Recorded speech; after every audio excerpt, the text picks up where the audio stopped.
नमस्कार, Vande Mataram.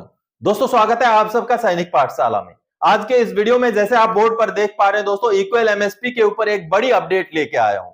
Social media में एक आरटीआई और उसका जवाब सर्कुलेट हो रहा है, जो इक्वल एमएसपी से जुड़ा हुआ एक बड़ा आरटीआई हो सकता है। दोस्तों आप सबको पता है कि एमएसपी जो है सिक्स्थ पे कमीशन में हमें मिला था।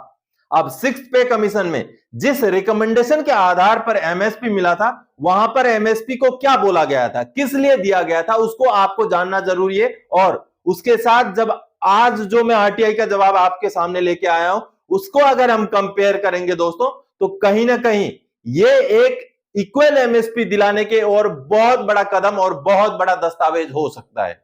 दोस्तों सबसे पहले तो मैं आपको दिखाना चाहूंगा सिक्स्थ सेंट्रल पे कमीशन का वो रिपोर्ट जो आप सामने देख पा रहे हैं। अब ये जो आपके सामने आप देख पा रहे हैं दोस्तों, जो कि भारत सरकार की तरफ से जारी किया गया सिक्स्थ सेंट्रल पे कमीशन का रिपोर्ट था, जिसको मार्च 2008 में जारी किया गया था। अब इसी रिपोर्ट के आधार पर जो एमएसपी लागू किया गया था। अब एमएसपी के बारे में जो डिस्क्रिप्शन इस रिपोर्ट में बताया गया उसको मैं आपको समझाता हूं। ये वाला जो पोर्शन आप देख पा रहे हैं, इसको मैं आपको समझाता हूं दोस्तों। The specific problems faced by the defence forces personal with Army, Navy and Air Force on account of rigors of military life are however proposed to be compensated by an additional element of pay termed military service pay MSP। अब दोस्तों इसका मैं हिंदी में आपको मतलब समझाता हूं। हालांकि सैन्य जीवन की कठिनाइयों के कारण रक्षा बलों के कर्मियों अर्थात सेना, नौसेना और वायुसेना के सामने आने वाली विशिष्ट समस्याओं के लिए वेतन के एक अतिरिक्त तत्व जैसे सैन्य सेवा वेतन एमएसपी कहा जाता है द्वारा मुआवजा दिए जाने का प्रस्ताव है। यानी कि सिक्स्थ सेंट्रल पे कमीशन जो 2006 से लागू था, जब एमएसपी को इंक्लूड किया गया था तो इस रिकमेंडेशन के साथ इंक्लूड किया गया था। यानी कि एक ऐसा भत्ता जो जीवन की कठिनाइयों की वजह से एक मुआवजे के तौर पे दिया गया है दोस्तों। अब दोस्तों आप सबको पता चला कि सिक्स्थ पे कमीशन में किस रिकमेंडेशन के साथ एमएसपी को लागू किया गया था। यानी कि यह मुआवजा है जीवन की कठिनाइयों के लिए, फौजी जीवन की कठिनाइयों के लिए। तो ऐसे में आज जो आरटीआई और आरटीआई का जवाब आया है दोस्तों, जो कहीं ना कहीं आगे आने वाले समय में जो हमारी इक्वल एमएसपी के ऊपर माननीय दिल्ली हाईकोर्ट में सुनवाई चल रही है, उस केस को एक निर्णायक मोड़ दे सकता है। क्यों मैं ऐसे बोल रहा हूं, सबसे पहले आपको जानना पड़ेगा कि आरटीआई में क्या पूछा गया था और जवाब क्या मिला है। और साथ ही साथ उन बातों को अगर सिक्स्थ पे कमीशन का अभी जो मैंने आपको रिकमेंडेशन दिखाया उसके साथ अगर आप मैच करके देखेंगे तो बहुत बड़ा एक पॉइंट बनता है, जो माननीय कोर्ट के अंदर प्रूफ करना अब आसान हो सकता है इस आरटीआई के जवाब के बेस पर।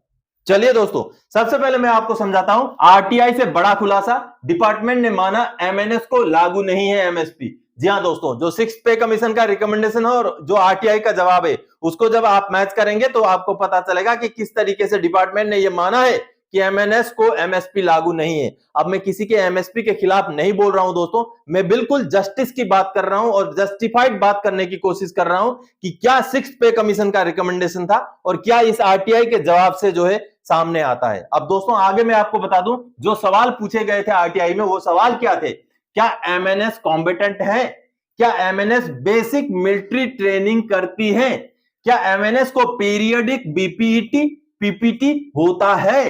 क्या एमएनएस को आर्मी एक्ट के अंडर रखा गया है? क्या एमएनएस फील्ड हॉस्पिटल में पोस्टेड होती है? क्या एमएनएस नेवी के शिप में, पनडुब्बी में तैनात होती है?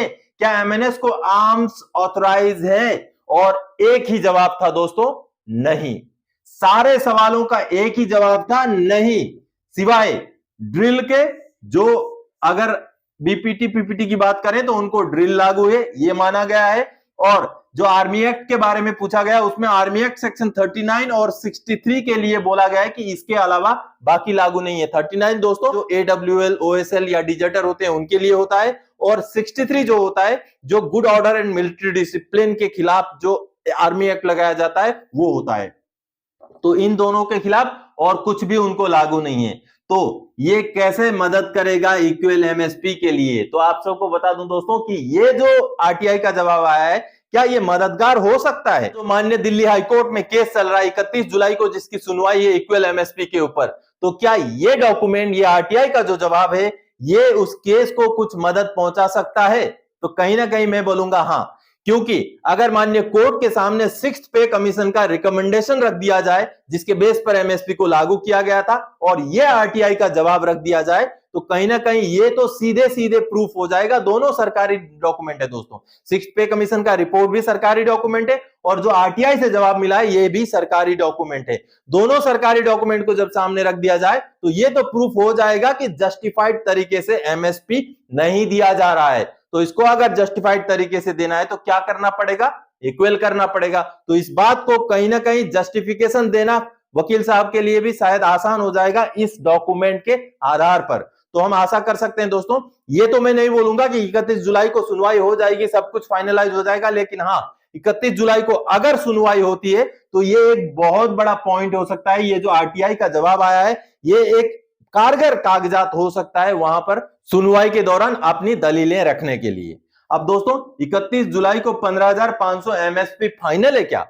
बिल्कुल नहीं, ऐसा नहीं बोलूंगा मैं, क्योंकि हो सकता है 31 जुलाई को सुनवाई हो या ना हो। हम आशा तो ये करते हैं कि माननीय कोर्ट सुनवाई करे, लेकिन कोर्ट के प्रोसीडिंग्स में हमेशा समय लगता है, और जब इस तरीके के मुद्दे हो जिसमें बार बार कभी जज साहब बदल रहे हैं, कभी कुछ हो रहा है, तो 31 जुलाई को सुनवाई होगी शायद, लेकिन उसी दिन फाइनलाइज हो जाएगा, उसी दिन हमें 15,500 का आदेश मिल जाएगा या 10,800 का, या कुछ भी हो आदेश मिल जाएगा। ऐसी संभावनाएं कम है, लेकिन हाँ, अगर सुनवाई हो तो प्रोग्रेस हो सकता है इस केस के ऊपर, क्योंकि अभी आरटीआई का यह जवाब भी एक प्रमुख दस्तावेज बन सकता है इस केस पर। तो दोस्तों एमएसपी से जुड़ी हुई इसी अपडेट को लेकर के इस वीडियो में आया था। आगे और कोई जानकारीदायक आपसे सरोकार रखने वाला विषय लेकर मैं फिर से हाजिर हो जाऊंगा। तब तक के लिए जय हिंद दोस्तों।